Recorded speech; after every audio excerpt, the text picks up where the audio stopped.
Hello everyone, in this video we will learn how to use aggregate with the main function in Excel. So let's start. This is my Excel and here you can see I have a 1 to 10 numbers, and here then the main function in Excel is used to find the smallest, means minimum value from a set of numbers or cell reference. So let's start.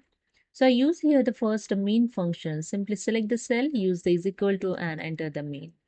Okay, then select the range of data, bracket closed and enter. That's it. Here the minimum value is 1 in the selected range. So in this range of data, the minimum value is 1.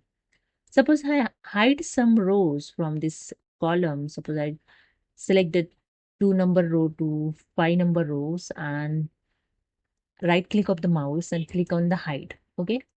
But the minimum value is not changed, accordingly hide the data. Okay, but when you use the aggregate with main function, the minimum value will change according to visible data. So visible data is a 5 to 10. Its minimum value will be 5.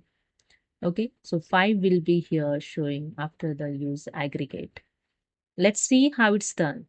So use here the Control Z, undo the actions, remove this formula, use is equal to and the aggregate. Then select here the main function. Main function number is 5. So I select these numbers and use the comma. Then I select the again 5, the ignore hidden rows. Okay, then use the comma, then select the range of column, bracket closed and enter. That's it. Here you can see the minimum value 1 is selected range of data.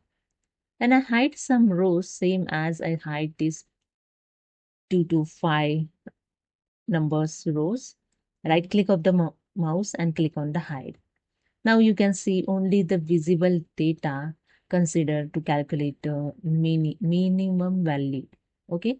So 5 here is a minimum value in this visible data. So hope you understood. If you like this video, please subscribe. Thank you so much.